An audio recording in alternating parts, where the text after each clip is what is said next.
People are like, why do you care? It's just a game. Hey, I like your costume. Here's the keys to this house. Because he always in interviews says the thing about him is he keeps it real. Today, we're gonna be packaging and delivering 28,000 meals for a city in need. Just by clicking play on this video, you've already helped pay for someone to get a prosthetic limb. Do you think MrBeast ruined YouTube? Yes. We've been getting emails from anonymous tipsters. He said himself he has trouble connecting with women. The excuses for hating MrBeast are just getting more and more insane. As an African myself, I'm not impressed. His mistake was he did it well white. Yeah, that was that someone's gonna always the ones who can't do for anybody else and complaining. There's been rumors going around that MrBeast faked his recent video. There's only 3 of you left. You desperately need to sleep, but you can't. One of the others did, and now he's gone. You've spent 24 hours crammed into tight spaces that only someone of your size could fit in, and they're still out there, looking for you. But you have to keep moving. It sounds like the coast is clear, so you leave the safety of your hiding spot behind. Tires screech behind you. You run as fast as you can, but it's too late. They've caught you. You've lost your chance at the $1 million prize, but you're still proud of yourself. After all, you were the only girl in the top 3. But when the video comes out, you realize you never stood a chance. He edited you out, leaving only men at the top. Through this report, we hope to gain a deeper understanding of the truth behind the supposed 2 faces of MrBeast. One, a selfless philanthropist with a mission to make the world a better place, and the other, an alleged morally bankrupt entrepreneur whose only mission is personal success and will stop at nothing to achieve it. As people argue whether or not his work is doing more harm than good, it calls into question authenticity and alleged exploitation. Let's unravel the messy situation that has the world divided.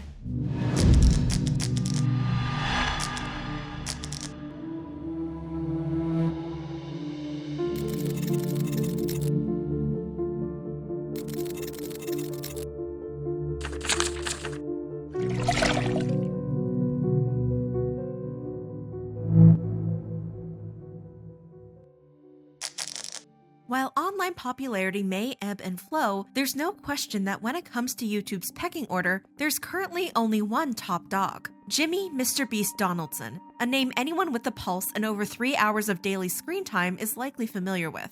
And that's because MrBeast isn't just a creator, but a creator the likes of which the internet has never seen. See, in an unprecedented business model, MrBeast leverages his sponsorships and ad revenue to take the scale, budget, and production value of the traditional YouTube video to Michael Bay proportions. And whether it's outlandish stunts, It literally knocked a bus over. Or off-the-wall concepts, I recreated Willy Wonka's chocolate factory in real life. And one of these 10 people is gonna walk away with this chocolate factory. everyone wants to be a part of the phenomenon, especially YouTubers. So when MrBeast hosted the 3rd installment and first in-person version of the Creator Games in 2021, various creators jumped at the chance to compete for over $1 million for charity, including Rosanna Pansino. Rosanna is an actress, singer, and YouTuber with over 14 million subscribers thanks to her creative and approachable baking content. Today I'm going to be making rainbow cupcakes and decorating them My Little Pony style. But while Rosanna's following might have opened the door for her to appear in all 3 Creator Games, measuring at well over a foot below many of the contestants, she also proved herself to be a fierce competitor by making her way into the top 10 in 2021. Congratulations! This meant only 9 of the platform's biggest creators stood between Rosanna and the grand prize. So how did MrBeast plan to settle the contest? Simple, a game of hide and seek.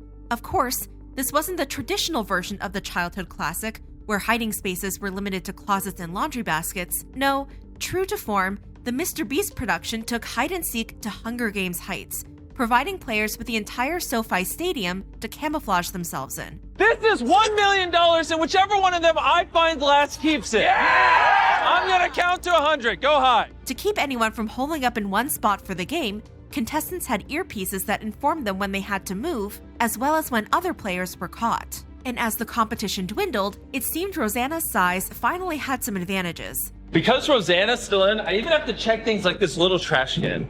She can fit in anything. As she survived more than a few close calls over 24 hours. If I were a tiny Rosanna Pansino, Where would I hide? I thought I had it for sure. Before she was eventually caught by MrBeast. Wait, who's that? Wait, point your camera. Who is that? Oh no! Rose, you're not fooling anyone with those pink pants. Still, Rosanna found triumph in her loss. After all, with YouTuber Lorray falling asleep and being disqualified, she'd placed third, just behind creator Quackity and the competition's winner, Zach King. However, once the video was released, Rosanna's happiness over her achievement, that she had gushed about to her friends and family, was replaced with shock. See, according to Rosanna, some crafty editing had demoted her from the podium, instead placing the disqualified Lorray in third and Logan Paul, who'd allegedly been captured before her, as the silver medalist. We literally found him 1 minute before Zach. Yet, for almost 2 years, Rosanna bit her tongue, until October 27th, when everything the YouTuber had kept secret for so long began spilling out. It was on an episode of Trisha Paytas' podcast, Just Trish, that Rosanna first opened up to her about her experience filming the third Creators game and her confusion over the edit. I didn't get involved in any of the drama. I was nice to everyone. And they edited me out like midway through the video. As someone who invested over 24 hours squeezing herself into tight corridors in the interest of a fair game, placing third had meant something to Rosanna. I was so happy to be there, and I was like just giving it my all, and I was just so heartbroken when the video was released. And that seemed to be the YouTuber's takeaway, that in the end, Rosanna Pansino wasn't the name MrBeast wanted listed in his top 3. I understand, Logan has such a huge following, and he's literally a professional wrestler, and that, I get it, but it just made me feel like that you're not enough. It's very disrespectful. It's very disrespectful. But according to Rosanna, it wasn't just Logan and Lorray that didn't belong in the top 3, but the winner of the competition himself, Zach King. See, Rosanna explained that they had signed a contract with the stadium where they promised to hide in places that were within plain sight, and that included not going into the ceiling, an area that happened to be Zach's $1 million prize-winning hideout. Zach King, his final spot was in the ceilings. He went where they said not to go. Where they said not to go, and it did a ton of damage. And there was ceiling droppings all over the floor from where he had climbed around. And if this was true, that meant Rosanna had placed second, and the rightful winner was the creator that was caught directly after her, Quackity. You just robbed me of $1 million. Come on, don't say that, Quack. But if Rosanna was so hurt by the video, why had she stayed silent for almost 2 years? Well, according to the YouTuber, she didn't want to be labeled as difficult to work with. I didn't want people to be mad at me, and I didn't want people to dislike me by being honest. And then, of course, there was the potential backlash Rosanna exposed herself to by going against someone of MrBeast's magnitude. You can be cyberbullied if I say anything that's not positive about MrBeast. I already take so much privately that taking it also publicly, it's just a lot. Still, after taking part in the video, she couldn't help but feel disillusioned with the platform's biggest creator. I actually stopped watching MrBeast's content because he always in interviews says the thing about him is he keeps it real. After all, for Rosanna at least, it wasn't real. I was top 3, and he edited it to be all men. And now she wanted to take a stand against what she described as a boys' club. I think that people keep treating people poorly because they aren't speaking up and addressing it and saying something. Rosanna elaborated on her allegations, tweeting, "I have been allowing others to treat me poorly in private for many years, and I'm fed up. I'm going to start standing up for myself and finding my voice." She attached a statement to the tweet where she shared the shock, disappointment, and hurt she felt after seeing the video. This was extra upsetting because I genuinely believed him when he said that his videos are authentic and real, she wrote. Despite Jimmy editing out the only female in the top 3, I was proud of what I had achieved. I followed the rules of the game, gave it my all, had fun, and never gave up. They can't take that away from me. And it seemed they couldn't take away Rosanna's voice either. Nope. That same day on the H3 podcast, Rosanna made it clear she was hurt. I feel like my trauma tank is just full. Overflowing. It is full. It's just, there's nowhere else for it to go now. It's just spilling out of me, and I don't think it's healthy to hold on to it. And where better to spill than the internet? So, with hosts Ethan and Ela Klein lending their ears, Rosanna responded to one of the biggest critiques her recent allegations had faced. People are like, why do you care? It's just a game. I care because $1 million to give to my community is life-changing. And while it was true Rosanna still wouldn't have walked away with the prize money, when it came to the real alleged final two, Look at that $1 million. Yeah, you can wave goodbye to it. well, from Rosanna's perspective, it wasn't such a disappointing end to the competition. Who would have ever thought little Quackity and a little baking nugget would make it that far? I think that that's a great story, but it's not the story he wanted to tell. As for Quackity, well, he might not have noticed that Zach had allegedly broken the competition's rules, but he was aware that he should have been in the top 3. But then again, it wasn't just the editing that had tainted Rosanna's experience working with MrBeast. It was the way he allegedly favored the male competitors over the female. I felt like he had females there for optics. I felt like he had females there also because it was a YouTube production and, you know, they wanted to have guys and girls be represented. But just because you're there doesn't mean you're welcome. And according to Rosanna, she wasn't the only one who hadn't felt welcome on a MrBeast set. She claimed 3 other female creators had told her they had similar experiences with MrBeast. So it seems to me like this is more of a pattern behavior. As for why she didn't reach out to MrBeast privately with these grievances, well, the video was public. Yeah. I found out when it went public, and he didn't have the decency to contact me privately and tell me, hey, just to let you know, to make the video more entertaining, we cut you out. But since her public call-out, it seemed MrBeast had been in contact with Rosanna. According to screenshots of messages Rosanna leaked, the YouTuber had asked for her phone number so they could try to figure out what happened. However, the request to speak over the phone was one Rosanna initially ignored. Instead, she responded that although she was really hurt by the editing decisions he had made, she had never intended to be malicious or create drama. I have stayed silent for so long it's causing me mental stress and anguish, she added. It's not mentally healthy for me to have someone make me look worse than I am to millions of people. I would never do that to a fellow creator. MrBeast denied he was trying to make anyone look bad. In fact, he claimed he wasn't even upset by her speaking out. It seemed all he wanted to do was chat and they could resolve the issue together. But that was one request Rosanna wouldn't go along with. Whatever he can say to me on the phone, he can say to me in writing. No, Rosanna didn't want a call. She wanted the raw footage of the competition, a request MrBeast was just as capable of ignoring. I got radio silence. So, with the first attempt at a productive conversation going nowhere, it appeared healing wasn't on the horizon. And unfortunately for Rosanna, who still found it difficult to look back on the vlog clips she'd taken during the competition, healing appeared to be something she was in desperate need of. I was so proud of myself. And then to watch it now, it just... because I just don't feel that way anymore, and it just kind of ruined it for me. And in light of Rosanna's allegations, these clips did appear to have another layer of meaning. Whether it was the YouTuber's disbelief that Zach was hiding in an area the stadium had allegedly forbidden them from entering. There's 2 more people hiding. Matt believes Zach's in the ceilings. I do. Or her reaction to placing 4th before Lorraine was disqualified. I made it to top 4, 4th place. So I'm really proud of myself because that's just a miracle. I never thought I would make it this far. And this has been an amazing day. Like, what is my life? This is incredible. Thank you, Jimmy. But as Rosanna continued to speak her truth online, public opinion began to shift. See, Rosanna had built a reputation over the years for staying out of scandals. When you do speak about things, people listen to you because you're not drama. You've never been someone to just talk about random people or take little events, you know?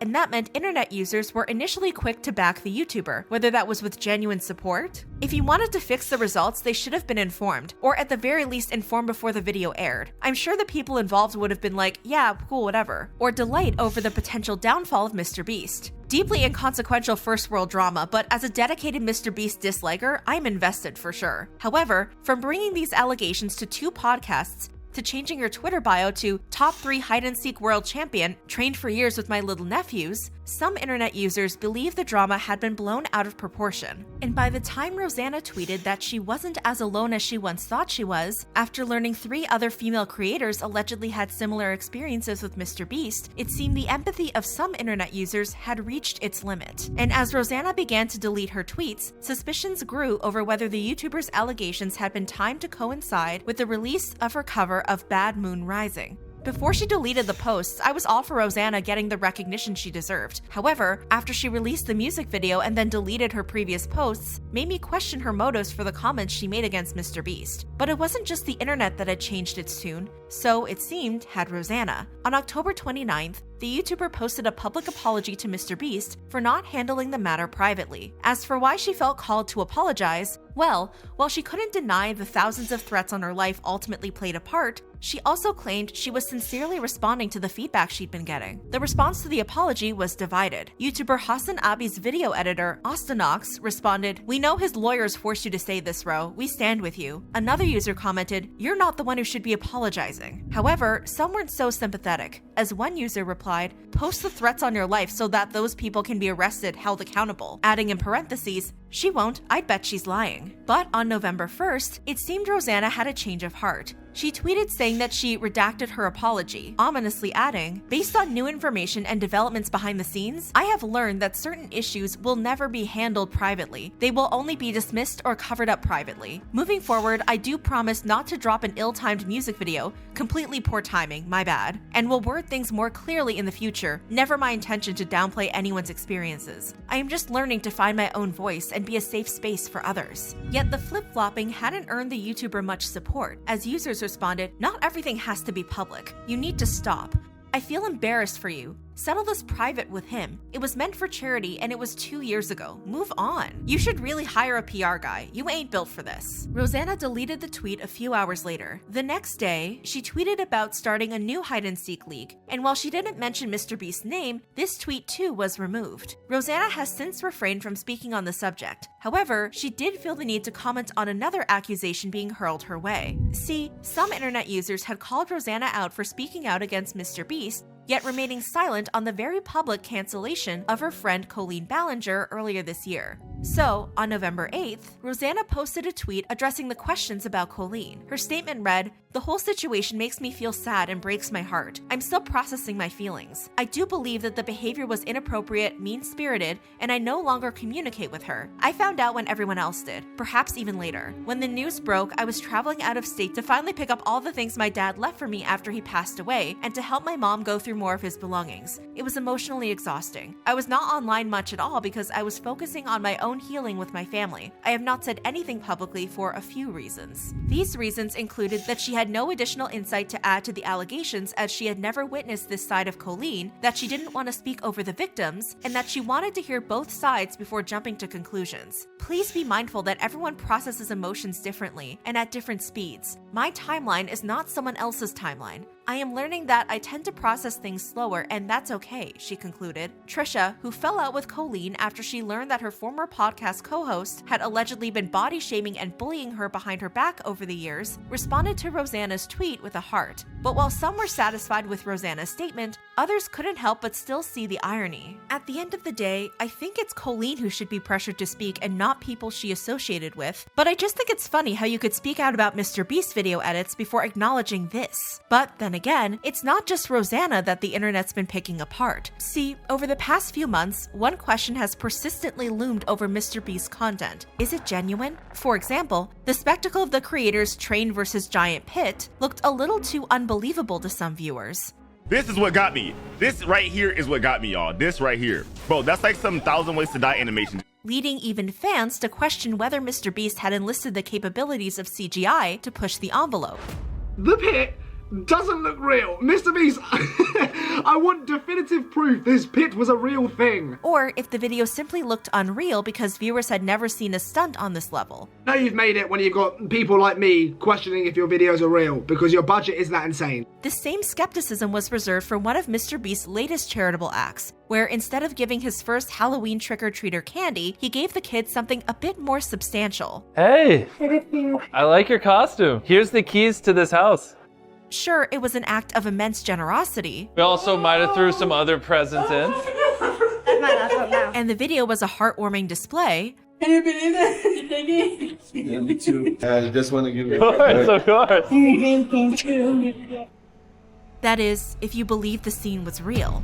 However, a good portion of viewers thought the entire giveaway was a charade, as people commented, "This isn't real. Can you pretend to give me a house?" One viewer even joked, "That's his employee." And while MrBeast doesn't likely play that fast and loose with child labor laws, this suggestion might hold a grain of truth. See, since Rosanna was featured on the H3 podcast, Ethan and Hila had been receiving tips that certain people MrBeast presented as random subscribers in his videos weren't so random after all.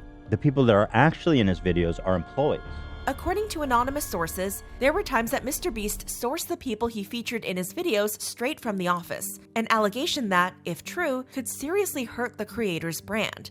He has this crazy engagement because people think he's like real-life Willy Wonka and they're going to get a chance to tour the chocolate factory. The H3 podcast exposed 3 alleged instances where this may have occurred. In one case, there was a video from September 2022 that featured Sean Hendricks, or as MrBeast introduced him. And this is a random subscriber. However, according to Sean's LinkedIn, he started as MrBeast's Director of Development around that same time, a timeline that looks suspicious but isn't necessarily incriminating. So this is the same month. So it is possible that they met and maybe they clicked. It's possible the video simply took time to produce and edit, making the upload date and the employment date seem suspicious. One viewer even claimed Sean was hired after the video. Then there was a video from April 2022. MrBeast featured Josh Rock, who, Ethan notes, wasn't introduced the same way Sean was. Every day he survives in this room, I give him $10,000. Here he doesn't say, this is a random person. And viewers quickly pointed out that Josh started working for MrBeast in 2021, a year prior to the video, adding, "I thought it was clear that MrBeast did challenges with friends and staff occasionally." In another case, a VFX employee from So Crispy Media appeared to admit his team was invited to be a part of a video. We met at one of their sets and actually ended up in the Lambo video. So, I mean, he's explicitly saying that he was in his video. Still, the H3 team was of two minds. It was possible that offering a few guest spots to employees wasn't anything more than a quick fix when MrBeast production found themselves in a bind. They do get 50 random people, 10 flake, and we need 10 more people. Who's around? And to some, it wasn't a bad thing if an employee could reap the benefits of a big prize. However, it was just as possible that MrBeast was a whole lot more calculated than that. Hila explained when the H3 podcast planned on hosting a fish tank style competition involving a cash prize open to strangers, they decided against it because the accounting and legal perspective was too complicated, leading Hila to question MrBeast's competitions. I just wonder, like, whenever these things are involving so much money, I wonder if this is all legit. It's totally a question for lawyers and accountants. One person offered insight in a similar grand money prize situation they witnessed. My client from the UK had to sign an NDA, and the money stated in the video differentiated hugely from the actual prize money. Although it's unclear if MrBeast is operating under the same pretenses. Still, whether employee competitors are chosen for legal reasons, lack of cast members, or more, some felt MrBeast should be open about it.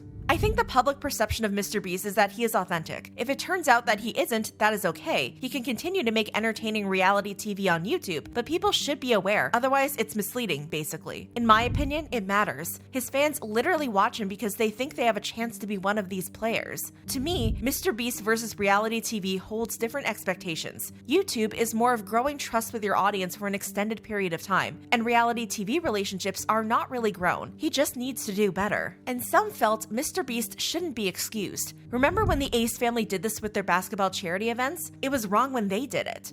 Even Hila and Dan chimed in. You're thinking about it as like just a YouTuber making a video, but he's way bigger than that. That needs to be held to a higher standard. And according to another video analyzed on the H3 podcast, high standards seem to be something MrBeast knew a thing or two about, at least when it came to vetting women to be his girlfriend. But I have to go through the test because, like, I don't really get along with women if, like, they don't love learning, they're not obsessive, they don't have a hobby. The whole idea of interviewing someone before you've even, like, gone on a date is very, like, the king takes what he wants. Right. From appearing to diminish his girlfriend's career. And then she was like, I'm an author. And I was like, yeah, good. She has a hobby. He said, author. Good, she has a hobby. To joking about her talent. I just DM'd her. I was like, oh, so your book, can I read it? She sent it over, read the whole book, and it was just like acting like it was the greatest book ever, asking her questions until we you just said again. that you acted like acting? What the? I thought you actually cared about a smart girl. The consensus on the podcast was that MrBeast at the very least had difficulty relating to women, an observation that potentially supported Rosanna's alleged experience. He said himself he has trouble connecting with women. I don't think he really understands how to talk to women at all. But if you thought MrBeast's latest mission, which involved building 100 wells across Africa to give various communities access to safe water, would have escaped the recent trend of critiquing the creator, think again. Even MrBeast preemptively braced for backlash after hitting upload on the video, tweeting, "I already know I'm gonna get cancelled because I uploaded a video helping people, and to be 100% clear, I don't care. I'm always going to use my channel to help people and try to inspire my audience to do the same." And it appeared the YouTuber's hunch that the upload would provoke his critics was spot on. Immediately, various internet users took to social media to accuse MrBeast of generalizing the continent of Africa and exploiting its people in the name of content. As an African myself, I'm not impressed because I am sick and tired of watching these palm-colored influencers using African villages as a stage for their white savior propaganda. Issues like poverty, disease, and bad drinking water are not exclusive to African regions. One internet user put it even more boldly, tweeting, "This is racist, reducing African problems to engineering and celebrating spectacular solutions." I can hear the reply, "Don't you want Africans to have water?" And that's part of the racism, that we're not allowed to talk about it. Another user responded, "Yes, I honestly couldn't help but cringe while watching. I'm not even sure why." And it wasn't just unknown users that were critiquing MrBeast, but high-profile members of the internet. One day after the video was posted, Nigerian entrepreneur Aboyeji E. Ayenoluwa tweeted, "Sorry not sorry that I'm tired of everyone turning Africa's helplessness to content." The next day, journalist Taylor Lorenz, who had previously written unflattering exposés on MrBeast for both the New York Times and The Atlantic, tweeted, "Inspiring people to help others is great, but encouraging young people to exploit vulnerable communities for content, which they can then profit off of enormously, is the issue. Unfortunately, that's what a lot of young people take away from MrBeast's videos." And in response to MrBeast's tweet that he was gonna get cancelled, Taylor replied, "No one is canceling you for helping people. You've received extremely light criticism in the past for the way you've monetized kindness content that some vulnerable people found to be exploitative." Fellow influencers Mike Matchlock, Jeff Wittick, and Logan Paul also joined the conversation, joking that the controversy may have to do with his background. His mistake was he did it well white. He was too white to solve the problem. Yeah, that was tough that he someone's did gonna. That's insane. Yet, despite this backlash making its way into mainstream media coverage from Yahoo to the BBC, many viewers defended MrBeast by pointing out that it was the very content critics saw as exploitative that funded his philanthropic projects. It's almost as if helping people requires money, so he needs a way to get the money. Do these things not make sense? And regardless of how the video made people feel on a personal level, fans believe the good the YouTuber had done couldn't be understated. Always the ones who can't do for anybody else, complaining about people who are and do things of merit. Especially considering that the alternative, well, it wasn't exactly utopian. You can complain about the idea that maybe this video perpetuates a stereotype that Africa is dependent on handouts, but would you rather have those 500,000 people go thirsty? As YouTuber Philip DeFranco joked, "Someone needs to stop MrBeast. He keeps checks notes, helping people and bringing awareness to things the powers that be should be handling better, so some random rich guy doesn't need to step in to help in the first place." But, of course, this isn't the first time MrBeast's philanthropy has met criticism.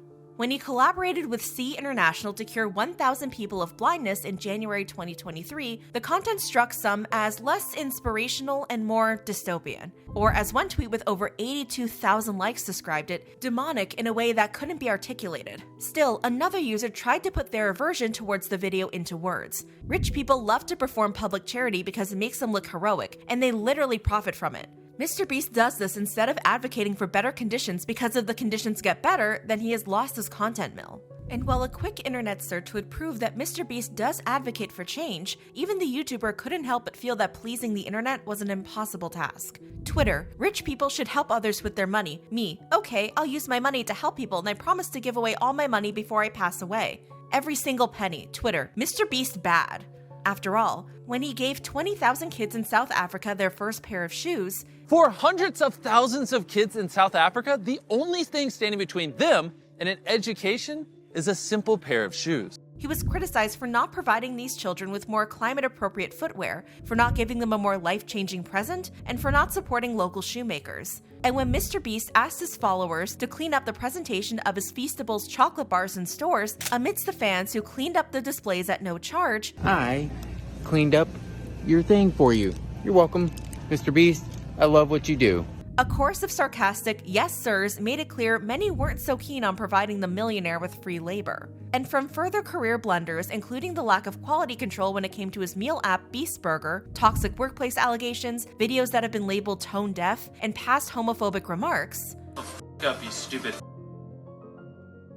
Ooh. You're if you're homosexual. Oh, aren't you impressed? JK, I'm not. It's clear some viewers, along with certain YouTubers, have their own reasons for not supporting MrBeast, including popular YouTuber Jacksepticeye. Do you think MrBeast ruined YouTube?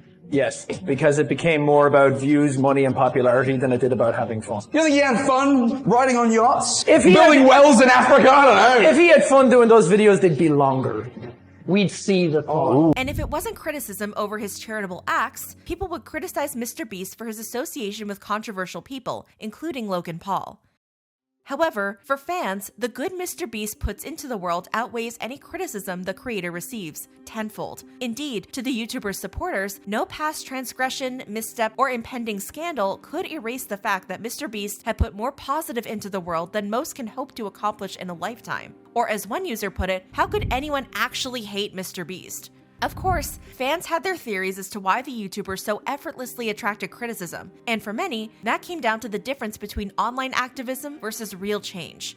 The excuses for hating MrBeast are just getting more and more insane. First, he got cancelled for helping to cure 1,000 blind people. Then he got cancelled for asking people on Twitter to help fix any messed up MrBeast Feastables chocolate displays they may find at Walmart. And now people are mad at him for giving 20,000 kids in South Africa their first pair of shoes. So, as MrBeast continues to host giveaways and dedicate an entire channel to philanthropy, it seems many viewers will focus on the good. Just by clicking play on this video, you've already helped pay for someone to get a prosthetic limb. I filled 5 buses to the brim with school supplies. And we're gonna be packaging and delivering 28,000 meals for a city in need. And look past the bad. As the drama between Rosanna Pansino and MrBeast draws to a close, it's unclear whether the two creators will reach any resolution. You don't want to hear negative things about somebody that you really admire or look up to. The truth sometimes is not pleasant. Or if the purported true winner of the Creator Games 3 will be compensated. Still, the internet has continued to navigate the drama, including debates over the level of responsibility MrBeast potentially bears for the alleged ordeal. What would, in your opinion, be the perfect response for Jimmy at this point? I really hope that he would take accountability for the decisions that he made and be honest. And strong stances on what is and isn't a cancelable offense in 2023. How dare you get upset at somebody who's doing some good shit in the world? Didn't have the audacity, the nerve, the couth to legitimately about someone doing something good. This world is. This is the story of MrBeast, YouTube's biggest creator and, currently, the platform's biggest target.